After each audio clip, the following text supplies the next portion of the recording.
Ya.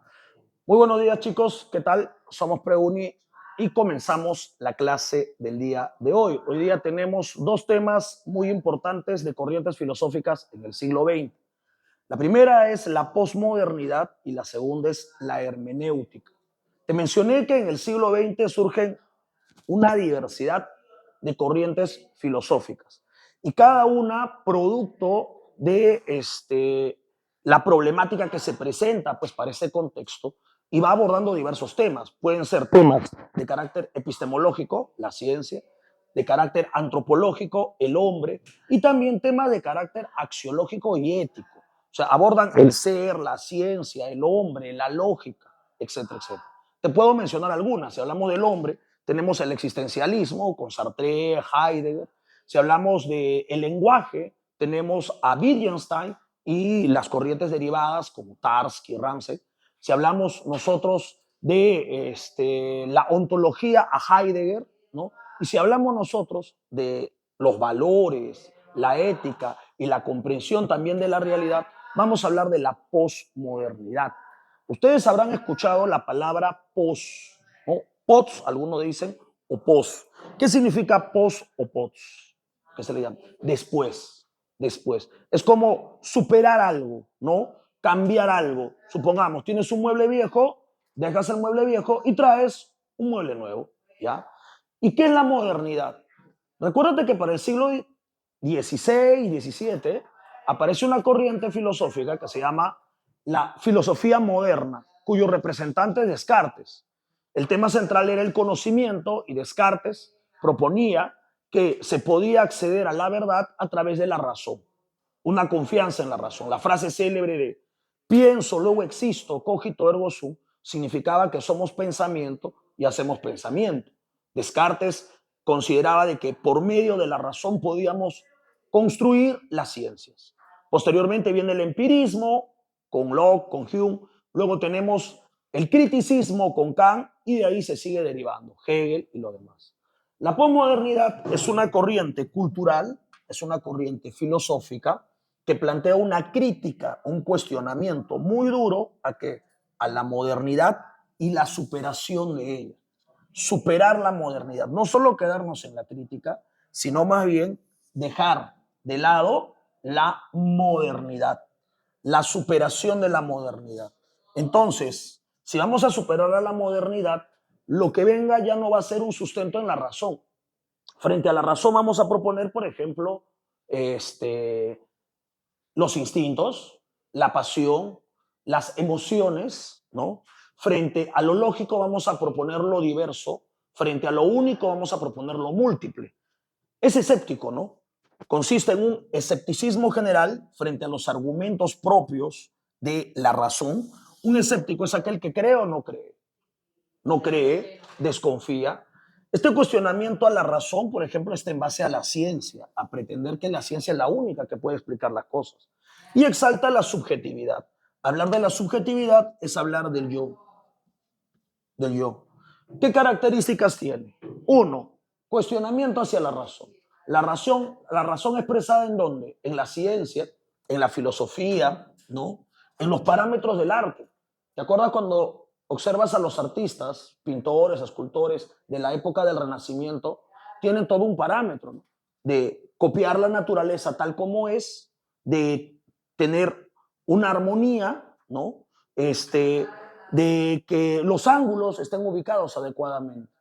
Pero tú cuando ves la pintura abstracta, ¿no? Las pinturas actuales rompen esos paradigmas, ¿no? El cubismo, por ejemplo, rompe esas estructuras. Cuestionamiento a la razón, la posverdad.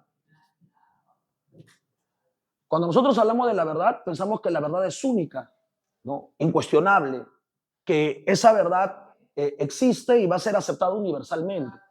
Imaginemos que tú con tu enamorado terminas la relación, tú lo terminas, ¿no? Claro, producto de que él te fue infiel, ¿ya? Entonces, la verdad sería, él te fue infiel y tú terminaste la relación. Pero, ¿es la verdad según quién? Según tú, te diría. Si escucháramos la versión de repente de tu enamorado, él te diría que sí es cierto, te fue infiel, pero producto de que tú, de repente, no lo tomabas en cuenta, no lo querías mucho, o no manifestaba sus afectos. Entonces, él va a tener otra versión, otro relato. Entonces, la posmodernidad te diría que no existe una verdad, sino podrían haber verdades diversas. O por último, más que verdad, lo que podríamos tener son interpretaciones. Esta es una fuerte influencia de Nietzsche, ¿no? Nietzsche decía, la verdad no existe, solo hay hechos. Hechos, circunstancias. Entonces no hay una verdad así absoluta. Al no existir una verdad, entonces no tiene sentido estar buscando pues esa cuestión universal. Crisis del pensamiento metafísico, el ser, la verdad, la justicia, ¿no? Ya no tiene un sentido en esta época. Rechazo a las ideas de progreso, tener metas de que vamos, o expectativas, que vamos mejorando, que hay una continuidad. El siglo XVI, XVII, XVIII, XIX, siglo XX, ya no. Más bien es una especie de vivir el momento, ¿no? Las nacionalidades ya se tumban, ¿no? Como, por ejemplo, tu hermana viaja a Europa, a España, entonces ella ya no tiene tantas expectativas en quedarse acá en Perú. Ahí está. Al viajar a España, de repente conoce a una persona y forma una familia ahí. Entonces tus sobrinos son españoles. Ahora tus sobrinos tienen otra expectativa, de repente no van a venir al Perú ni tampoco se quedarán en España. Supongamos que se van a China. Y al estar en China conoce a una pareja de ahí. Entonces mira, tu familia ha migrado a España, Europa, y tu otra familia ha migrado a China, Asia. Entonces, esa noción de que yo soy de un país, soy de una cultura, se va tumbando con esta etapa. No hay un progreso, hay una discontinuidad. ¿Qué más? La idea de la realidad es una construcción, es un constructo. ¿Se acuerdan de Kant? El giro copernicano del conocimiento, ¿no? El sujeto construye el objeto. Para ellos, entonces, al no existir una verdad, todo es una construcción humana. Y el rechazo a la totalidad, ¿en qué se sustentan? En lo particular, en las particularidades. Por lo tanto, característica de los posmodernos, la razón no es lo único que explica las cosas, sino prefiero los sentimientos, las emociones. No hay verdad, solo hay hechos. ¿Qué más? La metafísica, el ser, ya se acabó, no va. No existe el progreso. La realidad es un constructo, una creación nuestra, y rechazamos lo total, lo universal. Existe lo particular. ¿Quiénes son los representantes de la posmodernidad? Tenemos a Gianni Battimo, en Italia. Tenemos a Francis Fukuyama, en Estados Unidos, a nivel de la historia. Y tenemos a Jean-François Lyotard. Jean-François Lyotard es un filósofo, sociólogo francés, ¿no? Que tiene como obras La condición posmoderna, La posmodernidad explicada a los niños. Este título es algo provocativo, ¿no? ¿Por qué le llama posmodernidad explicada a los niños? Los niños no leen esto. Es como decir, la posmodernidad explicada con manzanitas, explicada de la manera más sencilla, más para que lo entiendan todos, ¿no? Y la diferencia. La tesis principal de Lyotard es los metarrelatos. ¿Qué son los metarrelatos? Son grandes narraciones que buscan justificarte que existe un progreso en la historia humana.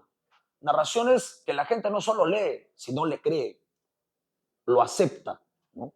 Si yo te digo que comprar un iPhone, un celular con una manzanita mordida, te da estatus y tú crees esa narrativa, ¿qué vas a hacer? Vas a comprar un iPhone. O sea, yo puedo, el poco dinerito que tengo, ahorrármelo, juntármelo y comprarme un iPhone, ¿no? Para tener estatus. A pesar que en realidad no lo tengo, ¿no? De repente mi condición económica sigue siendo, no he salido del barrio, ¿no? Sigo teniendo deudas, ¿no? No he salido de Infocor, sigo utilizando la combi, pero ya tengo un iPhone. Y eso psicológicamente, mira lo individual, psicológicamente me hace sentir bien. No está mal. Yo ya no soy pobre porque tengo una tarjeta de crédito. No tengo plata, pero la tarjeta de crédito es como un dinero prestado, un plástico, con que puedo pagar, ¿no? A pesar de no tener plata ahorita. Entonces, ya me dio un cierto estatus. Ahí está. Los metarrelatos son narraciones que buscan justificar, legitimar, ser aceptados. ¿Qué cosa? La idea de progreso. Que hay una meta, hay un fin, pero no personal, sino en la historia. Los metarrelatos son totalitarios, abordan toda, te ponen general. Los metarrelatos son universales, son globales, son incuestionables, como una cuestión de dogma, ¿no? Donde aceptamos por una cuestión emocional. Cuando aceptamos algo por una cuestión emocional, ya no solamente es una comprensión, sino es una confianza en algo, como enamorarse de esos metarrelatos. Y son históricos, ¿no? ¿Qué hacen los posmodernos frente a los metarrelatos? Son escépticos. ¿Qué es ser escéptico? No creer. Un posmoderno debe ser incrédulo frente a los metarrelatos, no aceptarlo. Por ejemplo, la idea de igualdad, la idea de justicia, la idea de progreso son grandes metarrelatos, ¿no? Construidos en base a valores axiológicos. Ejemplo de esos grandes metarrelatos. Número uno, el cristianismo. El cristianismo, según Lyotard, nos trae como propuesta la salvación del alma.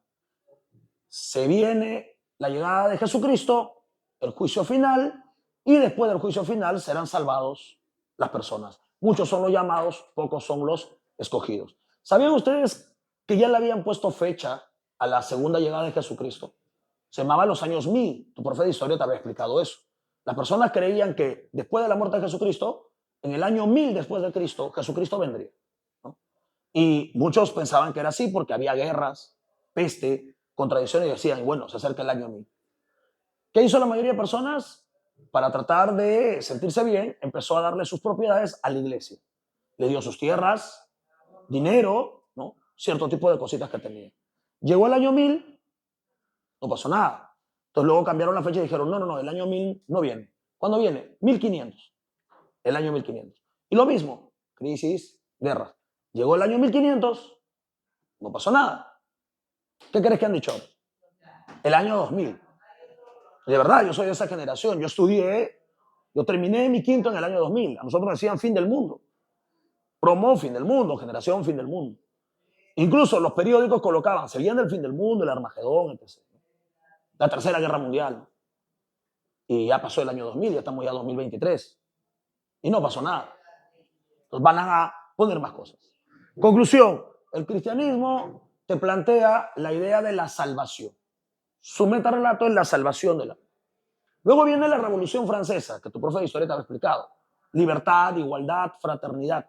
Entonces, en la Revolución Francesa hay una plena confianza en la razón, ¿no? La razón que legitima, que justifica, ¿no?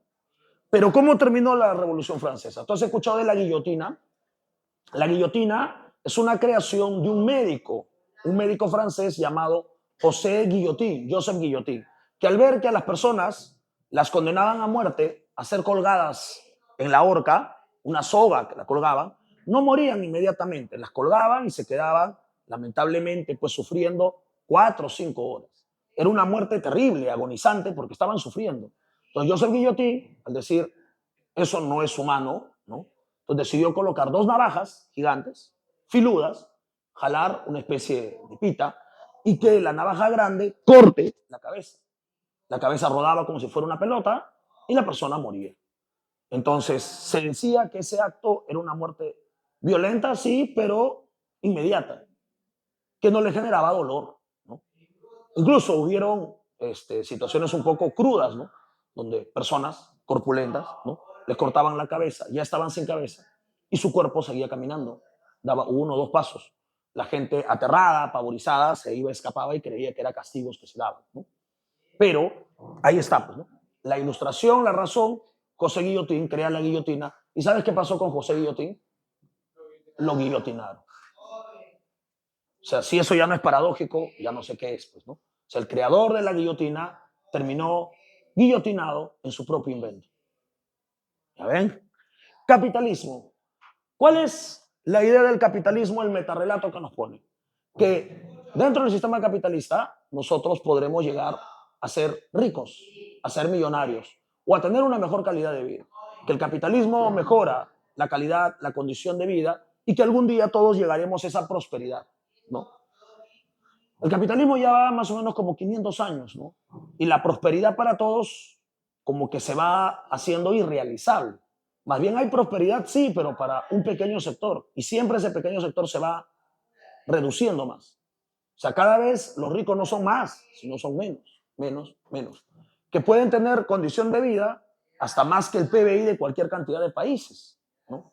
Mientras lo demás, nosotros, lo que hacemos en realidad es sobrevivir, ¿no? Pero esa sobrevivencia es maquillada con el consumo. Como te dije, el tener un iPhone psicológicamente me hace sentir que tengo estatus, que tengo condición económica. Puedo incluso no tener una casa, ¿no? Pero tengo un iPhone y ya me siento de clase media o clase alta. Y sabemos muy bien que no es así, es un maquillaje, ¿no?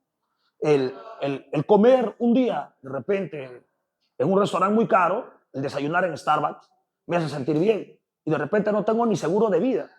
Es más, ni siquiera tengo un panteón donde enterrarme. No sé dónde morirme, pero he desayunado en Starbucks. Y eso me hace sentir bien. Capitalismo. El positivismo, la tecnología, la ciencia nos salvará, ¿no? Con la tecnología vamos a avanzar, vamos a tener nueva producción. Y lo tenemos, pero también esa tecnología genera armas de destrucción masiva, ¿no? Una tecnología más sofisticada. Lo último que está viendo, ¿no? Robots deportistas. Robots que están entrando a básquet, a vóley, a fútbol. Entonces, llegará el momento en que ya pues los que somos inútiles somos nosotros. Como que estamos sobrando. El marxismo que te plantea que trae la revolución, llegaremos a tener la igualdad de clases, ¿no? Que llegaremos a tener una mejor condición de vida. Y encuentran, nos ponen como ejemplo la Unión Soviética, China, y se dan cuenta que no es así. Y la democracia. Entonces, los posmodernos, bajo la influencia de Nietzsche, ¿no? Nietzsche, el nihilismo, bajo la influencia de los sofistas, ¿no? Plantean un escepticismo frente a los grandes relatos, ¿no? Desconfían de ellos y dice que ya fracasaron. Todos estos relatos ya fueron, ¿no? Frente a ello, ¿qué planteamos? Bueno, pues un descrédito de los grandes metarrelatos, más bien tratar de tolerarnos, tratar de vivir en la mejor condición que estamos, ¿no? O sea, la tolerancia es aceptar la situación en que estamos. Por ejemplo, algún día se acabará la pobreza en el mundo, probablemente no, y nunca, pero por lo menos que tengan calidad de vida, ¿no? No serán millonarios, ya elimine ese sueño, pero por lo menos tenga agua, ¿no? Que el metropolitano llegue a Caraballo, ¿no? Digo nomás. Saludo para la gente con honor. Entonces, el posmoderno relativiza todas las cosas y plantea que no hay una verdad universal, sino más bien lo que existen son las particularidades. Ahí está. Y así como hemos visto la posmodernidad y a su representante Lyotard, pasamos a otro punto que se relaciona pero que es otro tema. Se llama la hermenéutica. ¿Te acuerdas de los dioses griegos? Existía un dios llamado Hermes, ¿no? Un dios griego llamado Hermes. ¿Ya? El dios Hermes era el dios del mensaje, el dios mensajero, el dios de las apuestas, el dios de los juegos de azar y el dios del comercio. Te doy un dato. El comercio, los negocios, tienen mucho que ver con ¿qué? Con las apuestas, con la información y con la viveza. Desde épocas griegas sabían muy bien que el negociante debe ser una persona astuta, viva, o se le puede decir en cierta medida ladrona, ¿no? Entonces, ¿para qué? Para tener esa capacidad de poder vender. Ahora, ¿cómo se relaciona con el tema? La hermenéutica, siglo XX, es una corriente que plantea la interpretación filosófica del ser, ¿no? Interpretación del ser y la interpretación de textos, de libros. Un ejemplo, interpretar la Biblia, ¿no? Es un poco complicado. ¿Por qué? Porque la Biblia no está escrita textualmente. Hay puntos donde es textual, pero hay otros puntos donde están escritas en parábolas. Y las parábolas son como metáforas, donde uno tiene que interpretar en qué, en el tiempo, en el contexto. No solo es la interpretación hacia esta época, ¿no? Hacia todas las circunstancias, ¿no? Entonces, ¿qué quiere decir, por ejemplo, con la frase no matarás? ¿No? Es un no matarás nunca, porque una guerra se gana matando, pues, ¿no? En las guerras se utilizan las armas y las armas, pues, generan la muerte. Entonces, ¿a qué se refiere con no matarás? Que la gente que va a la guerra tiene que matar. La gente que mata irá al cielo, no va al cielo, o de repente será no matarás inocentes, o de repente será no matarás cristianos. ¿Qué significa ese no matarás? Llega a una interpretación. ¿Qué dice la hermenéutica? Uno, el proceso de interpretación es infinito. Por lo tanto, no hay una única interpretación. No hay una interpretación acabada, única. No hay una verdad. ¿Ya? El sujeto cuando interpreta tiene prejuicios. ¿Qué es prejuicios? Ideas preconcebidas. No hay sujeto neutral, objetivo, para interpretar las cosas. Cuando tú quieres interpretar algo, partes de ideas preconcebidas que tienes en tu mente. Eres hijo de tu tiempo, tu contexto, tu época. Por lo tanto, vas a interpretar según tus gustos, preferencias y formas de ver las cosas. El tiempo y el espacio influyen en la interpretación. No es lo mismo las personas que interpreten, por ejemplo, en este contexto, tomamos a las personas homosexuales, gay, lesbianas, de la diversidad de género, en esta época, a las personas que interpretan hace 50 años, supongamos. Va cambiando los tiempos. Uno de sus máximos representantes de la hermenéutica es Hans Georg Gadamer. Gadamer, filósofo alemán, tiene como obra Verdad y Método. Su tesis principal de Gadamer es el giro hermenéutico. El giro o círculo hermenéutico consiste en que la interpretación del texto, de la historia, de la realidad o de la verdad, es producto de un contexto, el lugar en donde nos ubicamos, el tiempo en que nos ubicamos, la circunstancia en que nos ubicamos. Como la interpretación es infinita, la interpretación que yo tenga en esta época es una, a diferencia de la interpretación que se va a tener de acá a 30 años, a 40 años. Un ejemplo, la Segunda Guerra Mundial. Cuando se da un acontecimiento, al principio tú no sabes toda la verdad. La verdad necesita de tiempo para ir descubriendo cosas.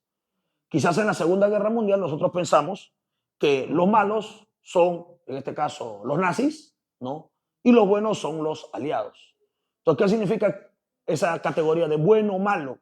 De que el malo hace cosas malas y el bueno no puede hacer cosas malas, ¿no? Tiene que hacer cosas buenas. Ejemplo, campos de concentración.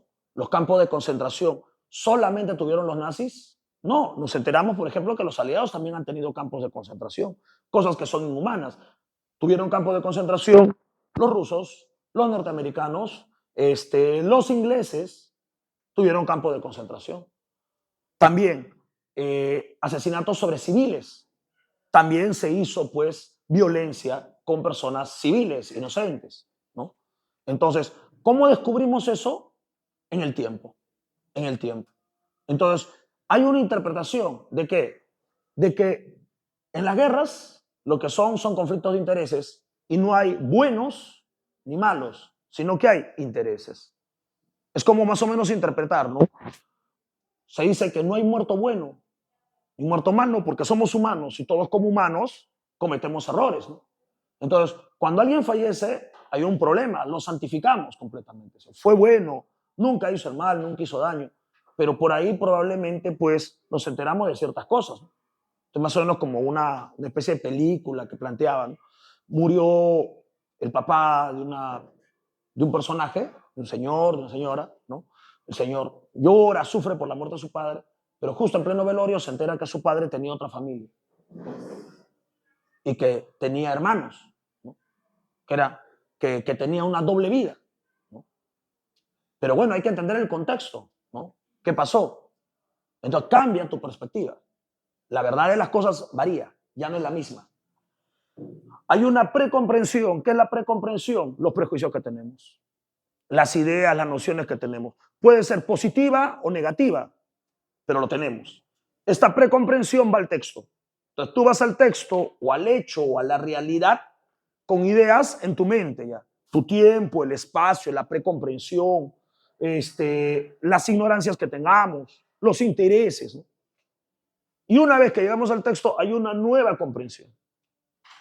Comprende las cosas, ¿no? De repente, ¿no? Nuestro caso. ¿Por qué pensamos nosotros a veces que nuestros padres son como son? Porque mi papá es muy estricto, mi mamá es muy estricta. ¿Por qué es? Vamos a analizar cómo lo crió a tu papá, a tu mamá, tu abuelo, tu abuela. ¿Cómo fue? Cuando tu papá, tu mamá era adolescente, cuando era niño, así como tú, ¿cómo fue criado? ¿Y en qué tiempo fue criado? Y lo mismo, de repente tú ves, entonces mi abuelo es el culpable. ¿Cómo lo criaron a tu abuelo? Mi tatarabuelo es el culpable. ¿Cómo lo criaron a tu tatarabuelo? Y así iríamos en toda una cadena, ¿no? Entonces nos daríamos cuenta más bien de, en vez de decir que el malo es la persona como tal, hay que comprenderlo en el contexto y en su tiempo. Quizás en la década en que fue criado tu abuelo o tu padre, era una década que algunos llamaban la época en que tú tenías que obedecer y no podías hablar absolutamente nada. Entonces se reprimía en esos valores, en esa costumbre. Pero en esta época, en esta década, es distinta, es diferente. Y lo mismo se repetirá con nosotros cuando seamos padres, más adelante, ¿no? Entonces va cambiando el contexto. Conclusión, la interpretación es infinita, depende del lugar, del tiempo, y hay que ser conscientes que al momento de interpretar nosotros vamos con prejuicios. Tiene que hacer como una especie de desmontar. Desmontar es como sacar, ¿no?, esas estructuras para ser consciente de nuestros prejuicios, de nuestras cosas, ¿no? Ese desmontaje para poder entender las cosas y comprender que nuestra interpretación es válida de nuestra época. Como uno dice, yo voy a criar a mi hijo a mi manera, claro, es producto de tu tiempo y tu contexto y las necesidades que se harán. Tu hijo quizás cuando cría a su hijo lo criará a su manera también. Ahí está. Síntesis de la hermenéutica, la interpretación es un proceso que se va dando en el tiempo y que no es acabado, es infinito. Síntesis de la posmodernidad, la diversidad, la exaltación del sujeto, las emociones, lo subjetivo, y no existe una verdad, la superación de la razón. Representantes, Lyotard, en la posmodernidad, y en la hermenéutica, Gadamer. Por lo tanto, esto sería la clase del día de hoy y espero que les sirva, ¿no? Para cualquier duda, para cualquier consulta, nos ubicas acá en Preun. Nos vemos.